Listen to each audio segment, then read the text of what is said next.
Patintero comes from the Spanish term tint, which alludes to the drawn lines and signifies tint or ink.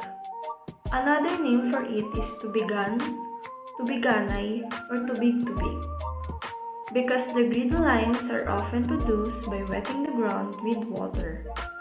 Some children refers to it as harang taga or harang taga.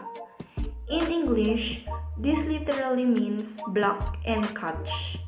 In 1997, Samahang Makasining or Artist Club devised time-based scoring, which is similar to basketball. 6 people make up each player on a squad, 4 players and 2 waiting as replacements. This is a common children's game found on abandoned streets, schoolyards, and beaches.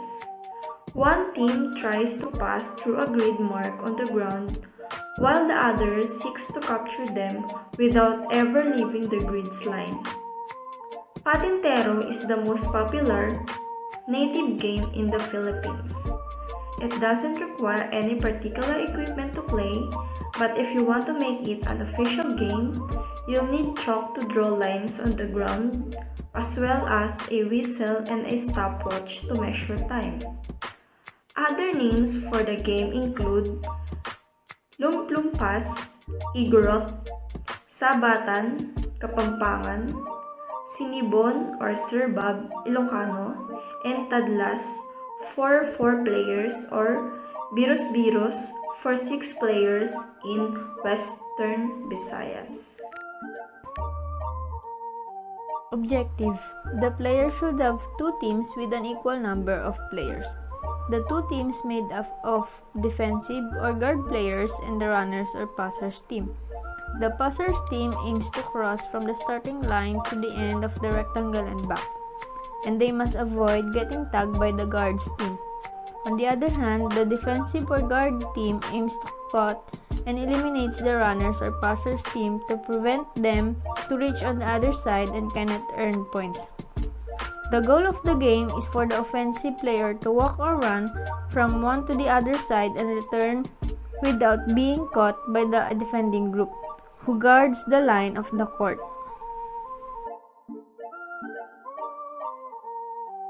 Material used. To draw a line on the ground, you'll need chalk, pebbles, or even tape. A scoreboard, which is used to keep track of points. Lastly, a whistle and a stopwatch, which are used to keep track of when the game begins and ends. 1. The game starts with the 2 teams doing either rock, paper, scissors or by a coin toss. Whoever wins in this game becomes the first passers. 2. The passers position themselves at the starting point. This point is just behind the first crosswise line of the rectangle while the guards stand on the lines. A guard or 2 is assigned on each of the crosswise lines. 3. Guards are allowed to move along their respective lines except for the team leader. The team leader positions him or herself on the first line. He or she moves both along the crosswise and lengthwise lines. 4. Guards are not allowed to step into the squares. 5. The guards tag the passers that come within their reach, including those running past them, but they must do it only when their feet are on the lines. Tagging a passer when none or only one foot is on the line is not valid. 6. The guards prevent any passer from crossing the lines. 7. Passers need to cross all the lines as quickly as possible. No passers must stay inside the square for more than 3 minutes or depending on a set time the teams agreed. 8. Once a passer successfully crosses all the lines and returns to the base without being tagged, his or her team earns points. 9. If a passer is tagged, he or she is eliminated and stays back behind the starting point.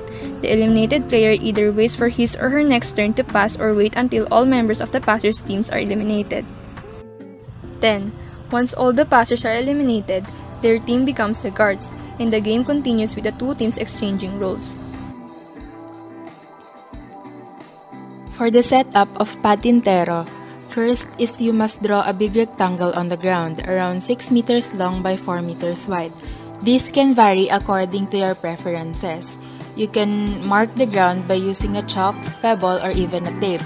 The second one is to trace 4 extra lines in the rectangle to divide it in 6 parts. This can also vary according to your preferences. After finishing drawing the rectangle, you should split the players in 2 teams. Each team has 2 to 6 players. One team will start as the passers and the other team has the guards. You can decide that by tossing a coin, doing rock, paper, scissors, or any other method. The guard assigns a player to the lateral line in the middle of the rectangle and the other players on each horizontal line. Each guard goes stand on a line of the rectangle. He is only allowed to move on his line and must always keep his 2 feet on it. The guard on the first line is the team leader, usually called patotot, and he has the right to also move on the central line crossing the rectangle. The objective of the runners is to get across to one end of the big rectangle back without being touched or tugged by a guard. To start the game, all passers must try to cross the rectangle back and forth without being touched by any of the guards. If anyone succeeds, they score 1 point for their team. If a passer fails as he got tagged, he is out of the game and have to wait until the next turn. If a guard tags a passer without having his 2 feet on his line, then it does not count. Once all passers have finished, the team switch roles for a new turn to start and complete the round. A version of this game adds a time limit of 2 minutes for the passers to cross. Another version stops the turn as soon as one passer is tagged.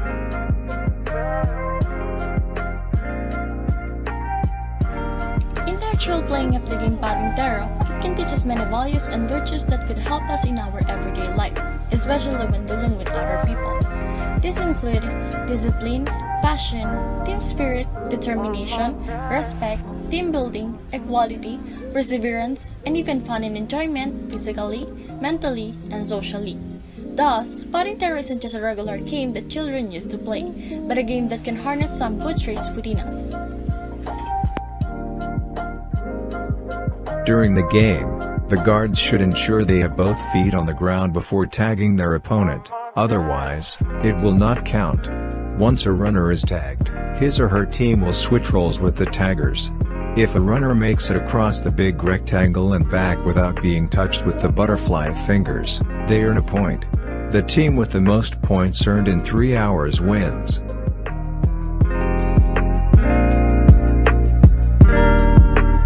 One more time.